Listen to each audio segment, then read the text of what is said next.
Olá, se você é profissional de saúde e atende mulheres com queixas sexuais, é bem provável que você se depare com algumas crenças equivocadas trazidas por pacientes sobre sexualidade e que impactam muito a vida dessas mulheres. Meu nome é Renata Ribeiro, eu sou ginecologista e terapeuta sexual e no vídeo de hoje eu falarei sobre algumas crenças muito comuns que mulheres trazem para o seu ginecologista, para o seu psicólogo e também para os fisioterapeutas do assoalho pélvico. E se você atende mulheres com queixas sexuais, eu te convido a ficar comigo até o final desse vídeo, que faz parte de um programa chamado Sexualidade Médica para Profissionais de Saúde. Esse vídeo tem em torno de 20 minutos e se você tem interesse nesse tema e não tem esse tempo para ver agora, eu sugiro que salve na bandeirinha para você poder assistir depois. Então, esse é um vídeo sobre sexualidade feminina voltado para profissionais de saúde. E no episódio de hoje nós falaremos sobre os mitos frequentes nos consultórios, as crenças equivocadas das nossas pacientes que tanto impactam a sua vida sexual e a sua qualidade de vida global. Afinal, a sexualidade é um dos importantes pilares da qualidade de vida. E alguns mitos que nossas pacientes trazem são muito difundidos e acredito que chegue tanto para médicos, especialmente ginecologistas, como também para psicólogos e fisioterapeutas do assoalho pélvico. E por outro lado, se você atende mulheres e nunca recebeu alguma dessas crenças equivocadas tão comuns, pode ser que elas se sintam inibidas de perguntar ou estejam esperando que você aborde, pois muito do que não é dito no consultório gera prejuízo na vida sexual dessas mulheres se não for abordado.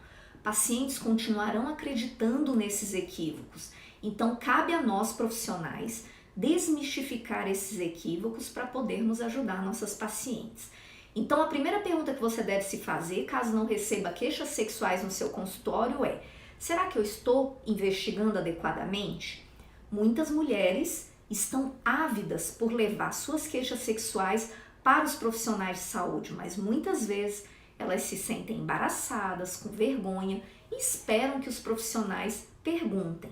Se o profissional não pergunta, ela se sente inibida e sai do consultório insatisfeita, ou se sentindo ainda mais inadequada por ter uma queixa sexual que o profissional nem investigou. E, portanto, elas acham que não deveriam ter essa queixa, ou uma outra possibilidade é que elas já foram no Google pesquisar, ou seja, elas já sabem que é uma queixa comum e acabam achando que é aquele profissional que não é bom, por não ter investigado e, portanto, valorizado ou dado alguma orientação em relação à sua queixa. Eu, particularmente, eu tive muitos ganhos na minha vida por abordar sexualidade. Reconhecimento de pacientes e colegas, depoimentos, agradecimentos, e por isso eu gostaria que todos os profissionais se sentissem seguros ao abordar queixas sexuais com muito mais satisfação pessoal também. É muito bom percebermos que podemos fazer diferença na vida das pessoas. Eu já me senti incompetente ao receber pacientes com queixas sexuais e hoje eu sou muito mais feliz por conseguir abordar e ajudar minhas pacientes. Então vamos aos equívocos mais comuns. Fica comigo até o final desse vídeo, que eu tenho certeza que você vai se sentir mais seguro em conduzir a queixa sexual ou pelo menos ter coragem de abordar e orientar a sua paciente. Então, um primeiro equívoco muito comum que atrapalha a vida dos casais e que cabe a nós, profissionais de saúde, desmistificarmos é a seguinte crença: sexualidade é sinônimo de relação sexual com penetração. Então, repetindo, sexualidade é sinônimo de relação sexual com penetração.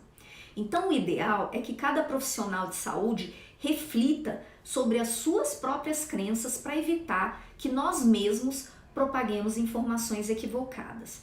E não adianta um profissional de saúde achar que vai ajudar a sua paciente se ele também tem dúvidas relacionadas a essa afirmação.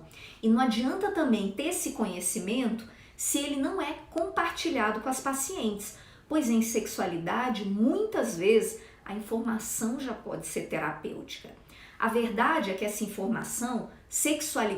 afirmação, sexualidade é sinônimo de relação sexual com penetração, ela engloba dois equívocos. O primeiro equívoco é que sexualidade não é sinônimo nem mesmo de relação sexual ou sexo, o que dirá com penetração. E a relação sexual ou sexo não é tampouco sinônimo de penetração. Então tem dois equívocos aí. Sexualidade é um conceito tão amplo que chega mesmo a ser difícil de definir, pois toda vez que tentamos definir ou restringir o conceito para tentar explicar, corremos o risco de não contemplar todas as vivências sexuais que a diversidade humana engloba, as formas individuais e diversas de se viver a sexualidade. E a sexualidade, ela envolve relação sexual sim, mas é muito mais do que isso. Ela envolve pensamentos, fantasias, desejos, crenças, limites, mitos, a forma como a pessoa acredita que ela é sexualmente ou como ela deveria ser, a forma que ela se veste, a forma que ela se porta, os seus valores e até mesmo seus preconceitos. E a sexualidade está presente em vários aspectos e contextos da nossa vida, até mesmo na nossa motivação para buscar novas parcerias.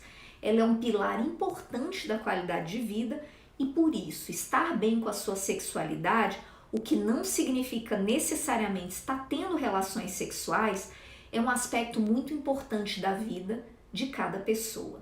Existem pessoas assexuais que não sentem atração ou vontade de ter relação sexual com outras pessoas e nem por isso sofrem por isso. Então, podemos dizer que elas estão bem com a sua sexualidade apesar de não buscarem se envolver sexualmente.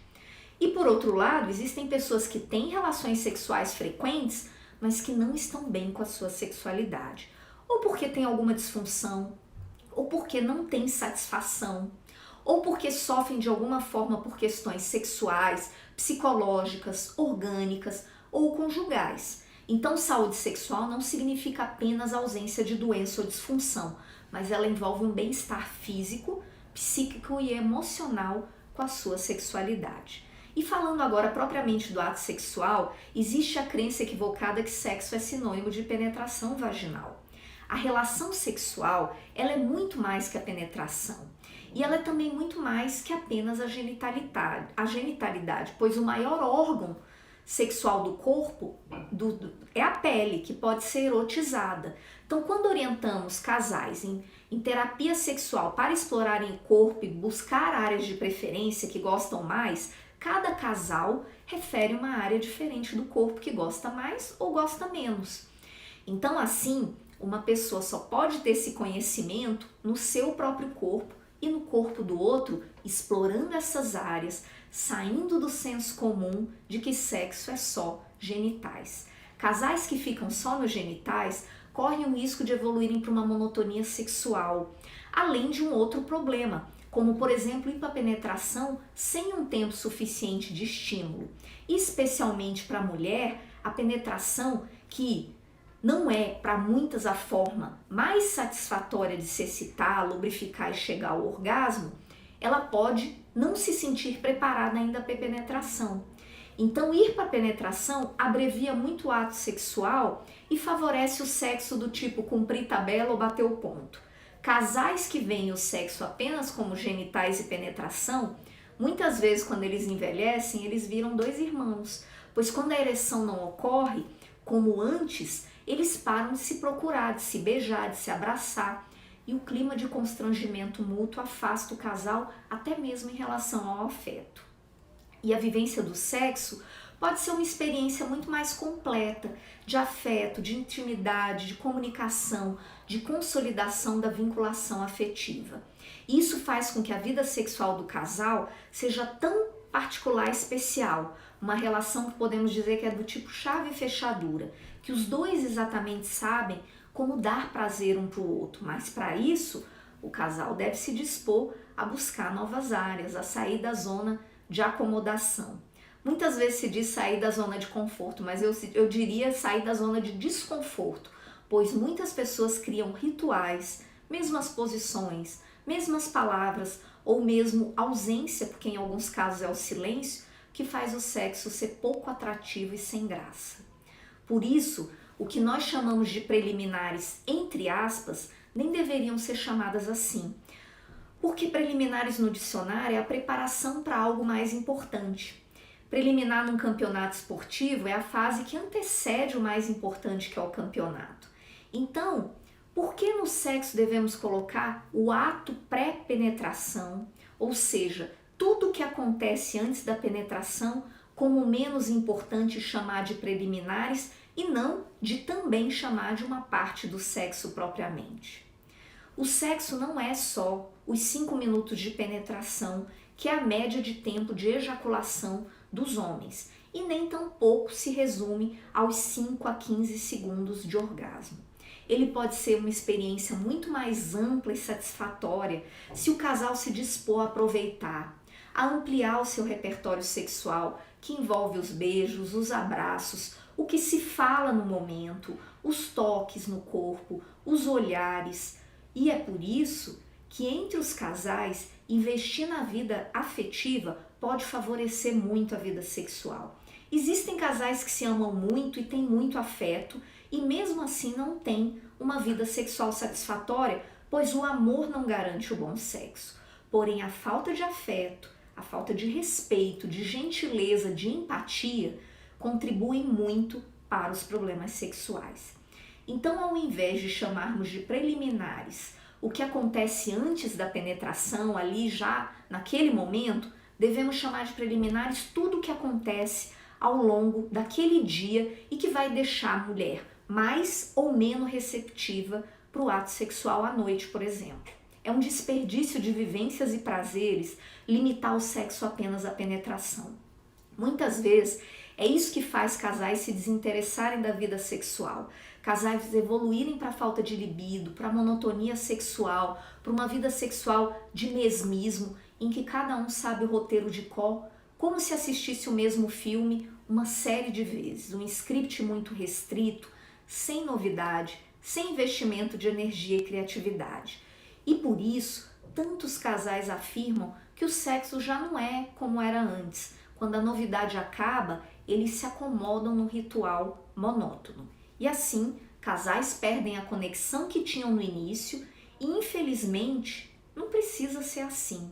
O ideal é que, como em todas as coisas da vida, o casal estivesse frequentemente criando formas de inovar, de criar e não deixar a vida num piloto automático, no modo deixa a vida me levar, como se a vida sexual não existisse investimento, ou ainda achando que uma vez que o casal já está junto ou que aquele casal já casou, nada mais precisa ser feito pelo relacionamento, seja do ponto de vista afetivo ou mesmo sexual.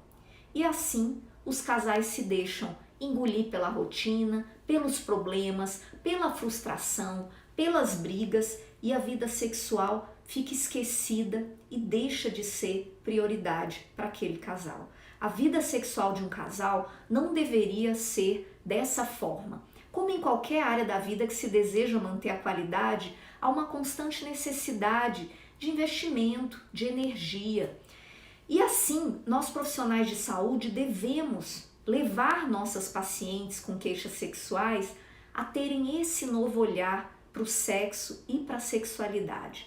A vivência do sexo ampliada para o corpo, para a novidade, e um interesse genuíno em agradar o outro e também ser agradado. Todo o corpo pode ser erotizado, como bem podemos observar naquele filme Intocáveis. Quem já assistiu deve lembrar daquela cena que o protagonista, que era tetraplégico, afirmava ter prazer apenas na orelha. Então foi a área que ele conseguiu erotizar. Isso significa então que só pessoas com deficiências podem erotizar partes do corpo que normalmente não são tão comumente erotizáveis? Não, é tudo uma questão de disposição e curiosidade para descobrir e praticar. As mulheres não devem ter um olhar para a sua sexualidade de passividade, onde o parceiro ou o médico vão levar a solução. Elas não devem ser passivas à espera de um remédio milagroso que vai resolver todos esses problemas, como tantas pacientes nos pedem no consultório. Quem nunca ouviu um pedido de testosterona no consultório para resolver a vida sexual?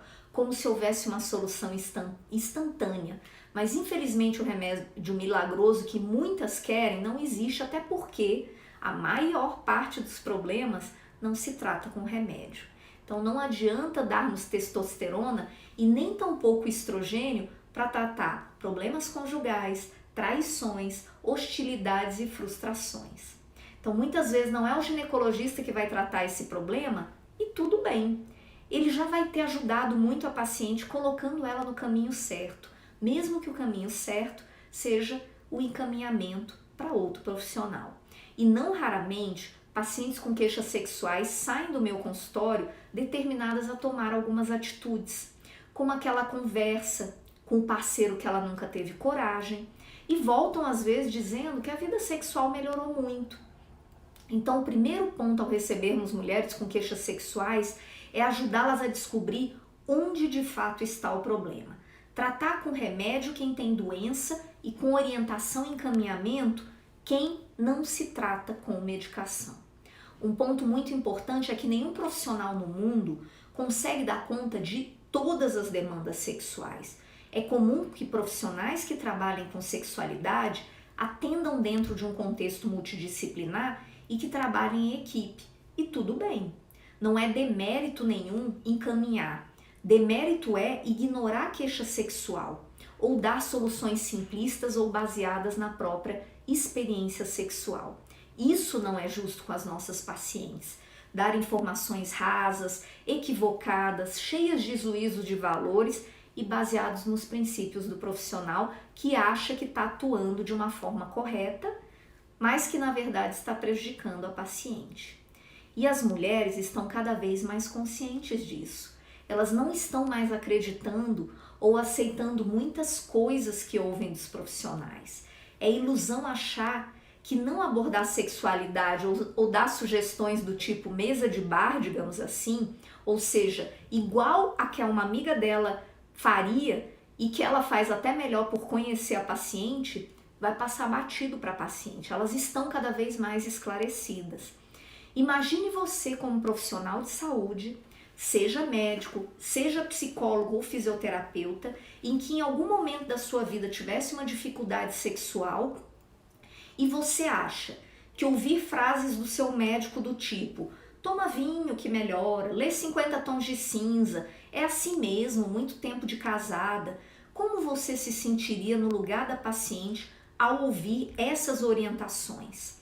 Ela vai perceber que aquelas orientações estão inadequadas e assim muitos profissionais perdem pacientes, sejam médicos, sejam psicólogos ou fisioterapeutas. Um fato muito comum entre profissionais de saúde que atendem mulheres com queixas sexuais é receber pacientes que acreditam que o orgasmo ocorre facilmente apenas com a penetração, sem precisar estimular o clitóris. Que o orgasmo ocorre apenas com a estimulação vaginal, que é algo muito fácil, que ocorre com a maioria das mulheres em todas as relações sexuais, e essa crença ocorre também por causa da pornografia. E quando isso não acontece com ela, ela se sente infeliz e disfuncional. Então, quantos ginecologistas recebem mulheres se queixando que não têm orgasmo na penetração?